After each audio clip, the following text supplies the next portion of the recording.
Hello बच्चों, तो अपन एक नया टॉपिक स्टार्ट कर रहे हैं बेटा, रेस्पिरेशन। यार बच्चा लोगों, यदि क्वेश्चन आपके ये आ जाए कि यार बेटा व्हाट इज रेस्पिरेशन, तो respiration is a biological process in which oxidation of glucose takes place. यानी किसका ब्रेकडाउन होता है बच्चों?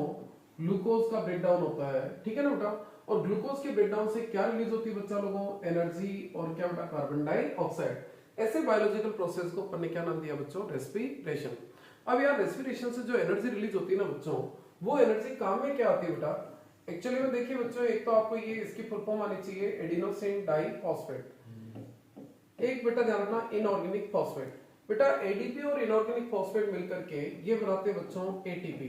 तो ध्यान रखना बच्चों, एटीपी बनाने के लिए क्या चाहिए? एनर्जी। यानी ग्लूकोज के ऑक्सीडेशन से जो एनर्जी रिलीज हुई ना बेटा, वो काम आती है क्या बनाने के लिए? एटीपी। और इस एटीपी का अपन डिफरेंट एक्टिविटी में क्या करते हैं बेटा? यूटिलाइज करते हैं, ठीक है ना। तो मैंने आपको क्या कहा बच्चों की रेस्पिरेशन से जो एनर्जी रिलीज होती है वो अपन एटीपी सिंथेसाइज में काम में लेते हैं, और this ATP utilize for different activity of the cell.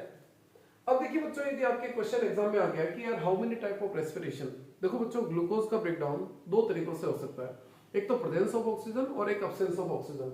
यदि प्रेजेंस ऑफ ऑक्सीजन ग्लूकोज का ब्रेकडाउन हो रहा है तो that is known as aerobic respiration, और यदि अब्सेंस ऑफ ऑक्सीजन हो रहा है तो दैट इज नोन एज क्या बेटा? एनाएरोबिक रेस्पिरेशन। ध्यान रखना बच्चों, एनाएरोबिक रेस्पिरेशन यदि अब्सेंस ऑफ ऑक्सीजन हो रहा है, ठीक है ना बेटा, तो उसके लिए एनसीईआरटी ने एक और टर्म भी दे रखी है बच्चों, फर्मेंटेशन।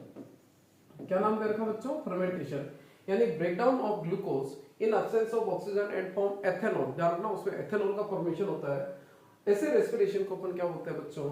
एनाएरोबिक रेस्पिरेशन, या क्या बोलेंगे बेटा? फर्मेंटेशन। अब देखिए बच्चों, वेरी इंपॉर्टेंट, सबसे इंपॉर्टेंट टॉपिक है बेटा, और एग्जाम में कई बार आता रहता है, different pathway of glucose oxidation. यानी आप जो ग्लूकोज ले रहे हो ना बच्चों, उस ग्लूकोज का ब्रेकडाउन कैसे क्या होता है बच्चों? एक चीज अपना, सबसे पहले ग्लूकोज का जो ब्रेकडाउन होता है वो होता है साइटोप्लाज्म में, और साइटोप्लाज्म में ये ग्लूकोज ब्रेकडाउन होकर के क्या बना देता है बच्चों? पायरूवेट। और साथ में क्या रिलीज होती है बच्चों? सम अमाउंट ऑफ एनर्जी, ठीक है ना बेटा, कुछ अमाउंट में एनर्जी रिलीज होती है। ध्यान रखना बच्चों, ये जो प्रोसेस कंप्लीट होता है, ये प्रोसेस कहां कंप्लीट होता है बच्चों? इन साइटोप्लाज्म, ठीक है ना बेटा। एक चीज ध्यान रखना, रेस्पिरेशन चाहे एरोबिक हो चाहे एनाएरोबिक हो, सबसे पहले ग्लूकोज ब्रेकडाउन होगा और क्या बनाएगा बच्चों? Pyruvate. It is a common pathway of aerobic and anaerobic respiration. यहां से क्या होता है बच्चों? 3 डिफरेंट पाथवे स्टार्ट हो जाते हैं।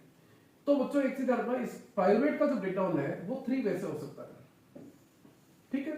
3 वेज हो सकते हैं बच्चों। एक तो पायरूवेट का ब्रेकडाउन प्रेजेंस ऑफ ऑक्सीजन हो सकता है बच्चों। एक पायरूवेट का ब्रेकडाउन ध्यान रखना बच्चों, लैक ऑफ ऑक्सीजन हो सकता है। और एक पायरूवेट का ब्रेकडाउन ध्यान रखना बच्चों, अब्सेंस ऑफ क्या होता है बेटा? ऑक्सीजन होता है, ठीक है। यदि मान लीजिए अपन यदि बात करें एरोबिक रेस्पिरेशन की, तो एक चीज रखना, ये जो पायरूवेट है ना बेटा, this pyruvate enter in mitochondria. ये पायरूवेट ध्यान रखना बच्चों किसके अंदर एंटर हो जाता है? माइटोकॉन्ड्रिया में। और प्रेजेंस ऑफ ऑक्सीजन, इसका कंप्लीट ब्रेकडाउन हो जाता है बेटा, और क्या होता है? CO2 plus H2O plus large amount में क्या रिलीज होती है? एनर्जी। तो एक चीज रखना बच्चों, ये वाला जो पाथवे है दैट इज एरोबिक रेस्पिरेशन। ये कौन सा रेस्पिरेशन है? एरोबिक। और इसमें ग्लूकोज का कंप्लीट ब्रेकडाउन हो जाता है, release large amount of energy. यदि स्कूल वाले बताए बच्चों, तो एरोबिक रेस्पिरेशन में टोटल 38 एटीपी का क्या होता है बच्चों? फॉर्मेशन होता है। अब देखिए बच्चों, यदि मान लीजिए लैक ऑफ ऑक्सीजन, बेटा ये लैक ऑफ ऑक्सीजन कहां डेवलप होती है? तो बेटा ये lack of oxygen condition develop होती है अपनी मसल्स में। देखो बच्चों, जब अपन एक्सरसाइज करते हैं या रनिंग करते हैं, तो मुझे बताओ, देखो बच्चों जब अपन एक्सरसाइज करते हैं या रनिंग करते हैं, तो मुझे बताओ उस समय ऑक्सीजन की डिमांड क्या होती है बच्चों? डेफिनेटली ज्यादा होती है, क्योंकि एनर्जी रिक्वायरमेंट ज्यादा है। लेकिन एक चीज ध्यान रखना, जितनी ऑक्सीजन डिमांड होती है उतनी ऑक्सीजन की सप्लाई नहीं हो पाती है। तो एक कंडीशन डेवलप हो जाती है बच्चों, लैक ऑफ ऑक्सीजन। तो ये लैक ऑफ ऑक्सीजन जो कंडीशन डेवलप होती है ना बेटा, ये डेवलप होती है अपने मसल्स में, इन मसल्स। मसल्स में रखना बच्चों, लैक ऑफ ऑक्सीजन में इस पायरूवेट का ब्रेकडाउन होता है, और पायरूवेट का ब्रेकडाउन होने पर क्या बनती है बच्चों? लैक्टिक एसिड बनता है, और साथ में some amount of energy release होती है। ध्यान रखना, इस प्रोसेस में कार्बन डाइऑक्साइड रिलीज नहीं होती बच्चों। एक चीज रखना, इसी लैक्टिक एसिड के कारण क्या आती है बच्चों? टायर्डनेस या फैटिगनेस, या जो मसल्स में क्रैम्प आ जाते हैं ना बेटा, वो इसी लैक्टिक एसिड के कारण आते हैं। अब आता है बच्चों absence of oxygen. Absence of oxygen जो ब्रेकडाउन होता है बेटा, यीस्ट के अंदर होता है। कहां पर होता है बच्चों? यीस्ट में।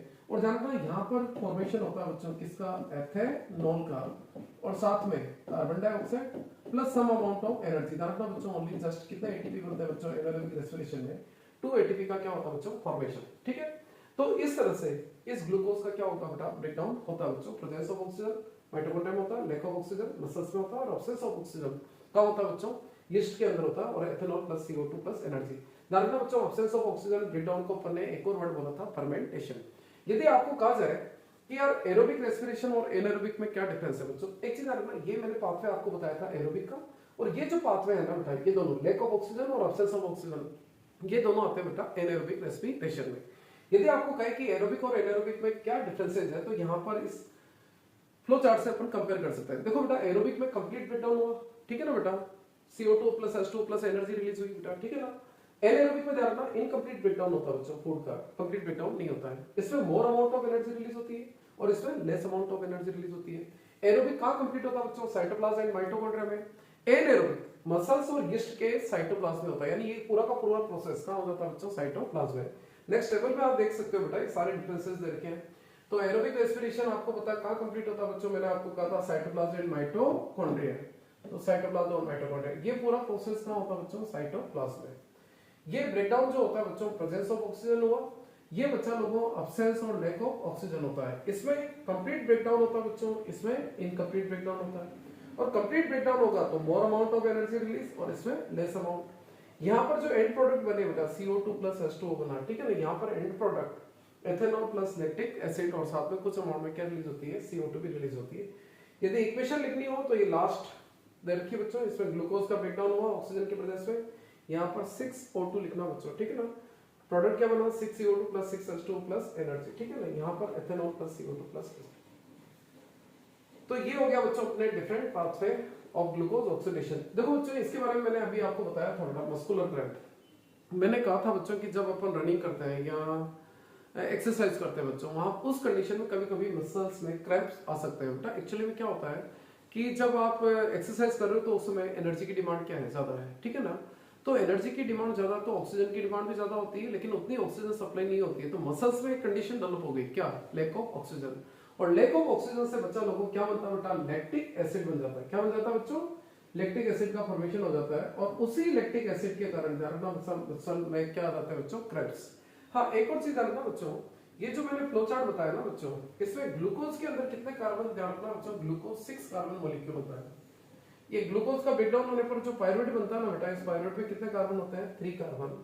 लैक्टिक एसिड में भी ध्यान रखना बच्चा लोगों, कितने कार्बन, 3 कार्बन, और एथेनॉल में होते हैं बच्चों 2 कार्बन।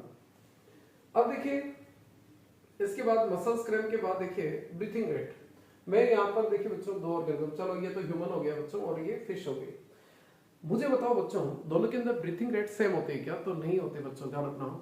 ब्रीथिंग रेट डिपेंड किस पे करती है, इधर देखिए बच्चों, जैसे मान लीजिए अपन टेरेस्ट्रियल एनिमल लैंड पर रह रहे हैं, वी टेक ऑक्सीजन फ्रॉम क्या बच्चों, एटमॉस्फेयर। आप ऑक्सीजन कहां से ले रहे हो, एयर से। एयर में ऑक्सीजन की अमाउंट क्या है, सफिशिएंट है बच्चों, ठीक है ना। लेकिन आप ऑब्जर्व करिए बच्चों, ये जो फिश है ये ऑक्सीजन कहां से ले रही है बच्चों, वाटर से। वाटर के अंदर जो डिसॉल्व ऑक्सीजन है उनका ये यूटिलाइजेशन करती है। तो मुझे बताओ बच्चों, वाटर के अंदर ऑक्सीजन की अमाउंट ज्यादा होती है, नहीं होती बच्चों। वाटर के अंदर डिसॉल्व ऑक्सीजन की अमाउंट क्या है बेटा, कम है। ऑक्सीजन की अमाउंट कम है तो ब्रीथिंग रेट क्या होगी बच्चों, ज्यादा होगी। और अपन ध्यान रखना, ऑक्सीजन कहां से लेते हैं बच्चों, एयर से। एयर के अंदर सफिशिएंट अमाउंट ऑफ ऑक्सीजन है तो अपनी ब्रीथिंग रेट कम होती है। तो एक वेरी इंपॉर्टेंट है ध्यान रखना, एक्वेटिक ऑर्गेनिजम्स के अंदर ब्रीथिंग रेट क्या होती है बेटा, ज्यादा होती है। तो breathing rate of breathing in aquatic organism is faster than क्या बेटा, टेरेस्ट्रियल एनिमल। उसका रीजन क्योंकि पानी के अंदर ऑक्सीजन की अमाउंट क्या होती है बेटा, कम होती है, डिसॉल्व ऑक्सीजन की अमाउंट। तो ये पूरा मैंने दे रखा है, उसको रीड कर लीजिएगा आप लोग। अब देखिए बच्चों, यदि अपन रेस्पिरेटरी सिस्टम ऑफ ह्यूमन की बात करें तो यार बेटा एक तो सिस्टम कैसे क्या बनाओगे, देखिए बच्चों ये तो हो गया अपना माउथ, ये हो गया बच्चों अपना क्या बेटा, नोज। यहाँ से 2 पाथवे चालू हो जाते हैं, ठीक है ना बेटा। पीछे वाला पाथवे जो था बेटा वो तो इसोफेगस डाइजेस्टिव सिस्टम का था, इस बार आगे वाले पाथवे को लेना बेटा, ठीक है ना बेटा। ये हो गया आपका ट्रेकिया। ट्रेकिया बच्चा लोगों को फर्दर डिवाइड हो जाता है ब्रोंकाई में। ट्रेकिया फर्दर डिवाइड इन क्या बच्चों, ब्रोंकाई। और ब्रोंकाई ओपन होते हैं बच्चों एक वेलुलाइज्ड, सॉरी ब्रोंकाई ओपन इन क्या बच्चों, लंग्स। लंग्स के अंदर ओपन होते हैं इस तरह से, ट्रायंगल शेप में आप क्या बनाओगे बच्चों, लंग्स बनाओगे, ठीक है। और नीचे की तरफ बच्चा लोगों क्या होता है बेटा, डायफ्राम होता है। क्या होता है बेटा, डायफ्राम।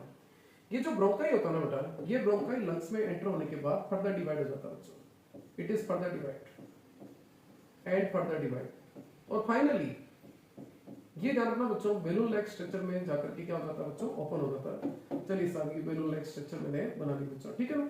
इन बैलून लाइक स्ट्रक्चर को एनसीईआरटी ने नाम दिया एल्वोली। क्या नाम दिया बच्चों? एल्वोली। इस तरह से दोनों लंग्स के अंदर मिलियंस ऑफ क्या होती है बच्चों? एल्वोलीज होती है। ये जो ट्रेकिया होता है ना बेटा, इस ट्रेकिया के ऊपर भी ध्यान रखना बच्चों, ट्रेकिया में भी रिंग्स ऑफ कार्टिलेज होती है। ये सी शेप की रिंग्स ऑफ कार्टिलेज होती है जो ट्रेकिया को क्या नहीं होने देती बेटा? कोलैप्स नहीं होने देती है। ठीक है ना? तो ये अपना रेस्पिरेटरी सिस्टम का क्या हो गया बच्चों? डायग्राम हो गया। यदि लेवलिंग चेक की जाए बच्चों तो ये वाला जो पार्ट है बेटा that is nostril, this part is nasal cavity, nasal cavity. ठीक है ना बेटा? ये जहां पर नोज और माउथ दोनों ओपन होते हैं ना बेटा, इसको बोलते हैं अपन फेरिंक्स। ठीक है? ट्रेकिया के अपर पार्ट में ज्यादा साउंड बॉक्स होता है बेटा, दैट इज नोन एज लेरिक्स। और ये होगी अपने ट्रेकिया, और ये रिंग्स ऑफ क्या होगी बच्चों लोगों? Cartilage, rings of cartilage. ठीक है ना? ये जो ट्रेकिया है एंटर इन किसमें एंटर होगी बच्चों? लंग्स।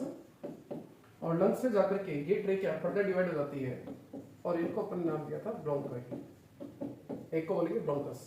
ये ब्रोंकाई फर्दर एंटर इन क्या बच्चों? Lungs and further divide in क्या बच्चों? ब्रोंकियोल्स। किससे डिवाइड हो जाती है बच्चों? ये ब्रोंकियोल्स। और bronchioles finally open in balloon like structure known as क्या बच्चों? एल्वोली। और ये हो गया बच्चा लोगों अपने क्या बेटा? डायफ्राम। ठीक है? अब क्वेश्चंस क्या आते हैं बेटा? एक तो ये डायग्राम अच्छी तरह से आपको आना चाहिए। अब क्वेश्चन ये आते रहते हैं कि यार नेजल कैविटी का क्या फंक्शन है। तो नेक्स्ट पार्ट में देखिए आप, सॉरी ये अपना देखिए डायग्राम देख लीजिए बच्चों। ये अपना लेरिंग्स है बच्चों, ये ट्रेकिया, ये फर्दर डिवाइड होगी bronchi, bronchi enter in lungs और फर्दर डिवाइड इन ब्रोंकियोल्स। ठीक है ना बच्चों? और ये नीचे की तरफ क्या होता है बच्चों लोगों? डायफ्राम होता है बेटा। अब देखिए बच्चों, सबसे पहले नोस्ट्रिल। नोस्ट्रिल ओपन किसमें होता है बच्चों? नेजल कैविटी में। क्वेश्चन ये आ गया कि यार नेजल कैविटी का क्या फंक्शन है? Function of nasal cavity, nasal passage का फंक्शन बताइए।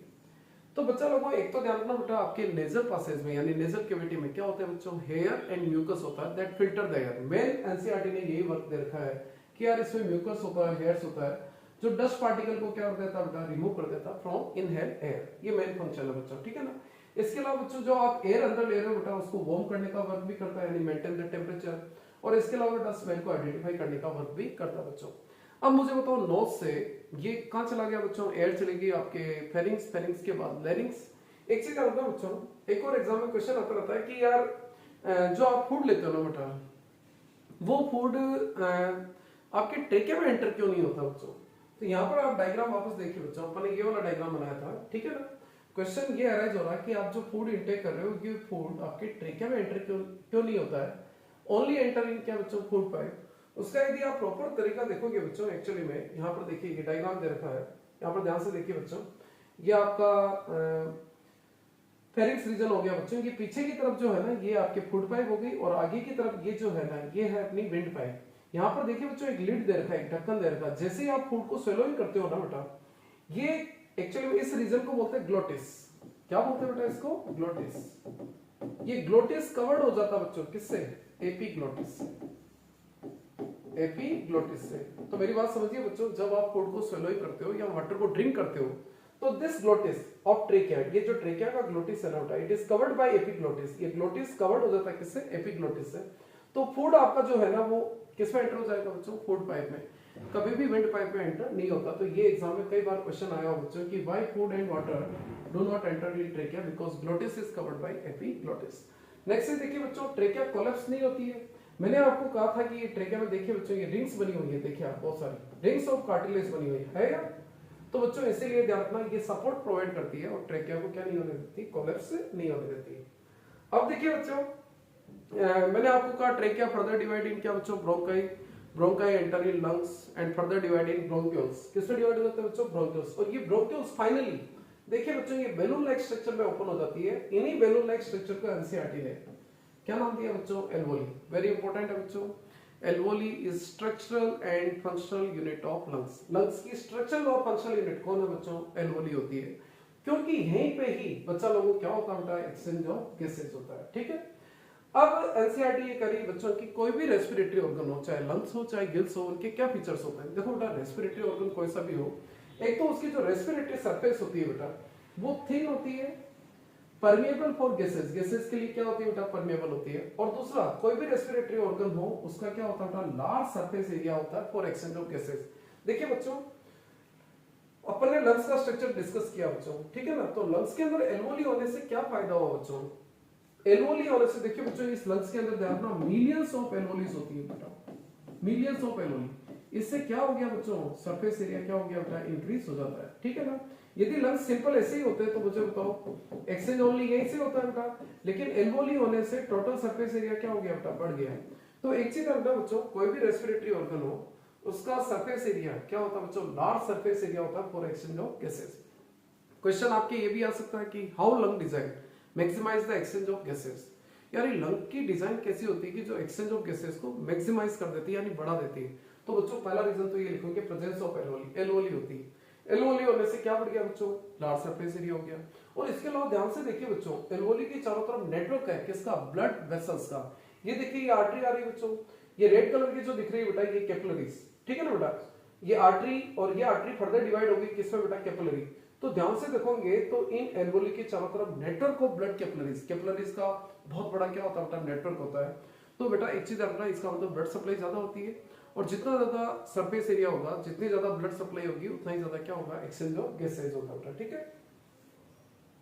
अब देखिए बच्चों, नेक्स्ट जो टॉपिक होता है बेटा, जो नेक्स्ट टॉपिक है बेटा, वो क्या है बेटा, ब्रीथिंग। ब्रीथिंग का मतलब यार बच्चों, आप एयर को इनहेल और एक्सहेल कर कैसे रहे हो। एक चीज रखना बच्चों, मूवमेंट ऑफ एयर हमेशा होता है high pressure to low pressure.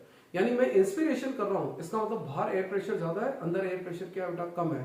तो मूवमेंट ऑफ एयर क्या हुआ बेटा, high pressure to low pressure. अब क्वेश्चन ये अराइज हुआ कि अंदर की तरफ लो प्रेशर कैसे क्रिएट हुआ। तो देखिए बच्चों, डायग्राम को ध्यान से देखिए, ये है बच्चा लोगों आपका क्या बेटा, डायफ्राम। क्या बच्चों, ये डायफ्राम।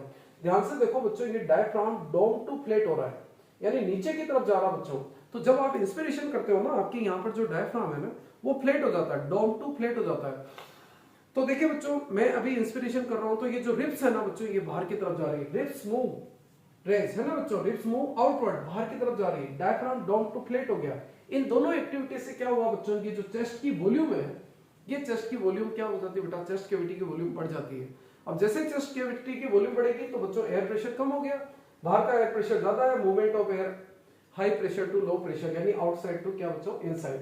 तो बच्चों मैंने यहाँ थ्योरी पे दे रखा बच्चों कि ड्यूरिंग इंस्पिरेशन क्या होता है, तो शेप ऑफ डायफ्राम क्या होगी बच्चों, डोम टू फ्लैट हो जाती है, पहली चीज, ठीक है ना, डोम टू फ्लैट होगी। रिब्स कहां मूव करती है बेटा, आउटवर्ड। इन एक्टिविटी से क्या हुआ बच्चों, वॉल्यूम ऑफ चेस्ट कैविटी बढ़ गई, एयर प्रेशर कम हो गया, so movement of air outside to inside. बच्चा लोगों एक्सपिरेशन में ठीक ऑपोजिट, देखिए आप ध्यान से, डायफ्राम बच्चा लोगों ध्यान से देखिए वापस ऊपर जा रहा है, वापस डोम शेप का हो गया। रिब्स कहां जा रही है बच्चा लोगों, अंदर की तरफ जा रही है। भाई ये दोनों चीजें अंदर, ये ऊपर जा रही है, ये अंदर जा रही है, तो मुझे बताओ वॉल्यूम ऑफ चेस्ट कैविटी क्या हो गया, कम हो गया।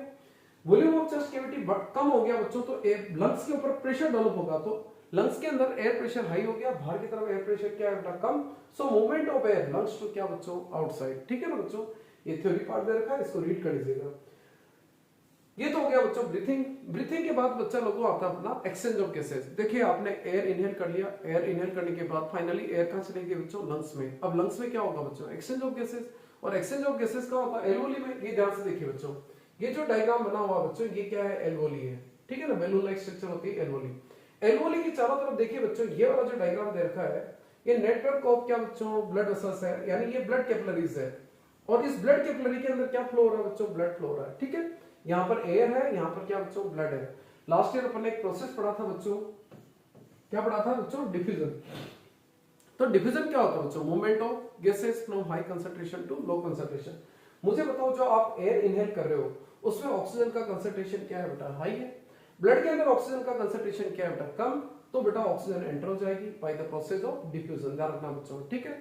दूसरा, यदि अपन कार्बन डाइऑक्साइड की बात करें, आपको पता है लंग्स के अंदर जो ब्लड आ रहा है बच्चों, वो डीऑक्सीजनेटेड ब्लड आ रहा है। उस ब्लड के अंदर कार्बन डाइऑक्साइड का कंसंट्रेशन क्या होगा बच्चों, हाई होगा, ठीक है ना बच्चों। तो ब्लड से कार्बन डाइऑक्साइड रिलीज हो जाएगी किसके अंदर बच्चों, लंग्स के अंदर। लंग्स के अंदर यानी एल्वोली के अंदर चली जाएगी बच्चों। तो कुल मिला के ध्यान रखना बच्चों, एक्सचेंज ऑफ गैसेस जो होता है बेटा, वो कौन से प्रोसेस से होता है, डिफ्यूजन। यानी ऑक्सीजन ब्लड में एंटर हो जाती है, फ्रॉम ब्लड क्या रिलीज हो जाती है, CO2 रिलीज हो जाती है बच्चों। अब आता है बच्चों ट्रांसपोर्टेशन। ठीक है यार बच्चों, एक्सचेंज हो गया लंग्स के अंदर। अब उस लंग्स से उस ऑक्सीजन को डिफरेंट पार्ट में ले जाना है।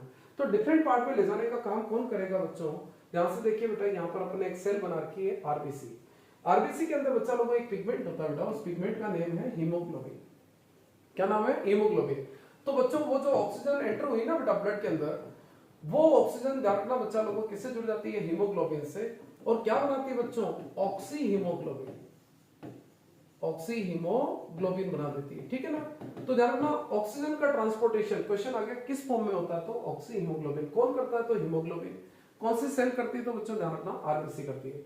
अब यदि अपन कार्बन डाइऑक्साइड की बात करें बच्चों, कार्बन डाइऑक्साइड का जो ट्रांसपोर्टेशन है ना बेटा, यानी बॉडी ऑर्गन से जो कार्बन डाइऑक्साइड आ रही है बच्चों ब्लड के थ्रू, वो कौन लेके आ रहा है बच्चों? तो ध्यान रखना, कार्बन डाइऑक्साइड का ट्रांसपोर्टेशन एनसीईआरटी कहती है कि किस फॉर्म में होता है? सॉल्युबल फॉर्म में, ठीक है ना। अब क्वेश्चन ये आ गया कि यार ऑक्सीजन का ट्रांसपोर्टेशन के लिए तो हीमोग्लोबिन चाहिए, इसके लिए अपने सॉल्युबल फॉर्म में हो गया, ऐसा क्यों बच्चों? एक्चुअली में कार्बन डाइऑक्साइड वाटर में मोर सॉल्युबल है कंपैरेटिव किसके बच्चों? ऑक्सीजन के। इसीलिए कार्बन डाइऑक्साइड के ट्रांसपोर्टेशन के लिए हीमोग्लोबिन की रिक्वायरमेंट इतनी नहीं है। तो कार्बन डाइऑक्साइड का ट्रांसपोर्टेशन जनरली कौन से फॉर्म में हो जाता है बच्चों? सॉल्युबल फॉर्म में होता है, because it is more soluble in क्या बेटा? वाटर कंपेयर टू क्या बच्चों? ऑक्सीजन, ठीक है ना। कार्बन डाइऑक्साइड ज्यादा सॉल्युबल होती है बेटा। अब देखिए बच्चों, एक टर्म आती है रेसिडुअल वॉल्यूम।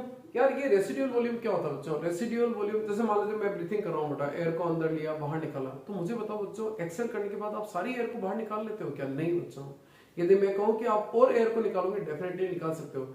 एक चीज अपना, उसके बाद भी some amount of air remain in lungs, lungs के अंदर एयर रहती है बेटा, उस एयर को एनसीईआरटी ने क्या नाम दिया? Residual volume. तो वेरी इंपॉर्टेंट है, व्हाट इज रेसिडुअल वॉल्यूम? क्या बच्चों? Some amount of air remain in lungs, that is known as क्या बच्चों? Residual volume. अब यार इसका इंपॉर्टेंस क्या बच्चों? एक चीज अपना बच्चों, एक्सचेंज ऑफ गैसेस कौन से प्रोसेस से हुआ? अभी अपन ने डिस्कस किया था, डिफ्यूजन से होता है। और डिफ्यूजन एक स्लो प्रोसेस है बेटा, उसको टाइम लगता है। यदि मान लीजिए आपने एयर को जल्दी से इनहेल किया और फटाफट एक्सहेल कर लो, तो बच्चों एक्सचेंज ऑफ गैसेस हो ही नहीं पाएगा, क्योंकि डिफ्यूजन में थोड़ा टाइम लगता है। तो बच्चों ध्यान रखना, it provide sufficient time for exchange of gases. इसीलिए लंग्स के अंदर कुछ अमाउंट में एयर हमेशा रहनी चाहिए, ताकि वो सफिशिएंट टाइम प्रोवाइड करे किसके लिए बच्चों? एक्सचेंज ऑफ गैसेस के लिए। ये इसका इंपॉर्टेंस है बच्चों। Next, need of respiratory pigment. यार भाई अपने को हीमोग्लोबिन की जरूरत क्यों पड़ी बच्चों? ठीक है ना, कि यार ऑक्सीजन का ट्रांसपोर्टेशन करना आपको हीमोग्लोबिन क्यों चाहिए बच्चों? एक चीज जानना, यदि मान लीजिए ऑक्सीजन डिफ्यूजन के थ्रू जाती है बच्चों वन प्लेस टू अनदर, तो बच्चों मैंने अभी आपको कहा था diffusion is very slow process, और डिफ्यूजन के थ्रू आप सफिशिएंट सप्लाई नहीं कर सकते हो बेटा किसकी? ऑक्सीजन की to different part of the body. इसीलिए अपने को किसकी जरूरत पड़ी? रेस्पिरेटरी पिगमेंट की, ताकि सफिशिएंट सप्लाई हो जाए किसकी बेटा? ऑक्सीजन की to different part of the body, because diffusion is very slow process, ठीक है ना बच्चों। तो ये ध्यान रखिएगा बेटा। नेक्स्ट, यदि अपन प्लांट के बारे में बात करें, चलो ये तो एनिमल के बारे में सारा हो गया बच्चों। यदि प्लांट के बारे में बात करें, तो यार प्लांट में यदि आप ऑब्जर्व करोगे ना बच्चों, डे टाइम और नाइट की बात करें तो अलग अलग चीजें सिचुएशन क्रिएट हो रही है।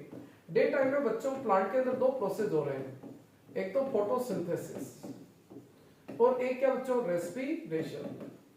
यदि अपन प्लांट में नाइट की बात करें बच्चों, नाइट में आपको पता है प्लांट के अंदर ओनली क्या होता है बच्चों? रेस्पिरेशन, फोटोसिंथेसिस तो होगा नहीं। तो एक चीज रखना बच्चों कि यार डे टाइम में कौन सी गैस अंदर जा रही है, बाहर निकल रही है, O2 और CO2। नाइट में क्या हो रहा है बच्चों?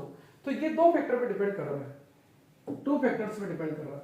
एक तो एनवायरमेंटल कंडीशन पे, और एक क्या होता है? Requirement of the plant. यदि मान लीजिए मुझे बताओ बच्चों, डे की बात करें, डे में आपको पता है फोटोसिंथेसिस हो रहा है,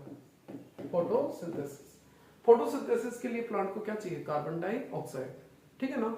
और फोटोसिंथेसिस की रेट ज्यादा होती है बच्चों किससे? रेस्पिरेशन से। इसीलिए प्लांट ध्यान रखना बच्चों, प्लांट को डे टाइम में CO2 बहुत ज्यादा चाहिए, यानी रिक्वायरमेंट ऑफ प्लांट CO2 के लिए ज्यादा है बच्चों। तो डे टाइम में ध्यान रखना प्लांट क्या लेते हैं बच्चों? कार्बन डाइऑक्साइड तो लेते हैं, ठीक है ना बच्चों। और ऑक्सीजन क्या करते हैं बच्चों? बाहर रिलीज करते हैं बच्चों। यदि अपन नाइट की बात करें तो नाइट में ओनली क्या होता है? रेस्पिरेशन। और रेस्पिरेशन में क्या चाहिए बच्चों? प्लांट को O2 चाहिए, तो वो O2 लेते हैं और CO2 क्या करते हैं बेटा? रिलीज करते हैं बच्चों, ठीक है ना। तो ये थ्योरेटिकल पार्ट मैंने यहाँ पे रखा है। तो एक चीज अपना, direction of diffusion of gases in plant किस पे डिपेंड कर रहा है बच्चों? एनवायरमेंटल कंडीशन और रिक्वायरमेंट। यानी एक्चुअली में डे टाइम में प्लांट की रिक्वायरमेंट डिफरेंट है और नाइट में डिफरेंट है। डे टाइम में फोटोसिंथेसिस होने से बेटा कार्बन डाइऑक्साइड की रिक्वायरमेंट ज्यादा है, ठीक है ना। तो प्लांट CO2 लेता है और फोटोसिंथेसिस से ऑक्सीजन बहुत ज्यादा अमाउंट में बनती है, तो ऑक्सीजन को रिलीज करता है। लेकिन नाइट में प्लांट को ओनली क्या रिक्वायर्ड है बेटा? ऑक्सीजन। तो प्लांट नाइट में O2 लेते हैं और CO2 रिलीज करते हैं बच्चों।